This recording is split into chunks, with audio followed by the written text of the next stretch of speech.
തൃശ്ശൂർ റൗണ്ടിലേക്ക് കയറുന്ന സ്ഥലത്താണ്. ഇവിടെ നോക്കുകയാണെങ്കിൽ ഒരു വലിയ കുഴി കാണാം. ഈ കുഴി എന്ന് പറയുന്നത് വലിയൊരു ഗട്ടറാണ്.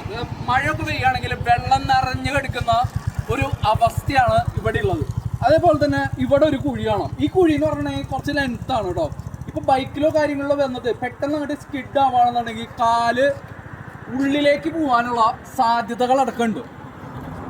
ഓക്കെ, അതേപോലെ ഇങ്ങോട്ട് പോവുകയാണെങ്കിലും കുഴികൾ തന്നെയാണ്. അതായത് ഈ വളവിന്റെ അവിടെയാണ് ഈ കുഴികളുള്ളത്. അതേപോലെ തന്നെ നമുക്ക് ഓരോ വളവ് എന്ന് പറയുന്നത് വാഹനങ്ങൾ മെയിനായിട്ട് അപകടം വരുന്നത് വളവിലാണ്. അപ്പോൾ സ്കിഡ് ആവാനും ഏറ്റവും കൂടുതൽ അപകട സാധ്യതകളുമുള്ള ഒരു പ്ലേസ് ആണിത്.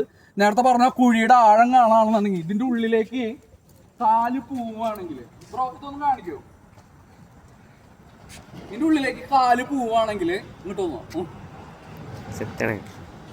ഇതിന്റെ ഉള്ളിലേക്ക് കാല് പോവുകയാണെങ്കിൽ മുഴുവൻ കാലും അതിന്റെ ഉള്ളിലേക്ക് പോകാനുള്ള സംവിധാനം ഇവിടെ ഒരുക്കിയിട്ടുണ്ട്. ഓക്കെ, അപ്പോൾ ഇവിടെ റോഡ് സംവിധാനങ്ങൾ പ്രോപ്പർ അല്ലാതെ വണ്ടികൾക്ക് ഫിറ്റ്നസ് വേണം, ഹെൽമെറ്റ് വെച്ചിട്ടില്ലെങ്കിൽ ഫൈൻ ഈടാക്കുക, ഇതൊക്കെ ഓക്കെയാണ്. ജനങ്ങൾ അനുസരിക്കേണ്ടതാണ്. ഗവൺമെന്റ് ഇറക്കുന്ന എല്ലാ നിയമങ്ങളും ജനങ്ങൾ അനുസരിക്കേണ്ടതാണ്. പക്ഷേ ഗവൺമെന്റ് ഇറക്കുന്ന അതേ നിയമ സംവിധാനം പാലിക്കാനുള്ള സംവിധാനം റോഡുകൾ നമുക്കിവിടെ ഇല്ല എന്നുള്ളതിന്റെ തെളിവാണ് തൃശ്ശൂർ നഗരത്തിലെ റൗണ്ടിൽ തന്നെ കാണപ്പെടുന്നത്. അപ്പോൾ ഇവിടുത്തെ ജനപ്രതിനിധികൾ, അവരുടെ കീഴെ വരുന്ന ഡിപ്പാർട്ട്മെന്റുകൾ അതിന് പ്രോപ്പറായിട്ടുള്ള ഓഡിറ്റിംഗ് ഇല്ലാതെ ജനജീവിതം ദുരിതത്തിലാക്കുന്ന നമ്മുടെ ജനപ്രതിനിധികളോട് ഒന്നേ പറയാനുള്ളൂ, നിങ്ങൾക്ക് പറ്റുന്നില്ലെങ്കിൽ വേറെ ആരെങ്കിലും ഏൽപ്പിച്ചിട്ട് നിങ്ങൾ നല്ല കൂലിപ്പണിക്ക് പോകും. ബൈ.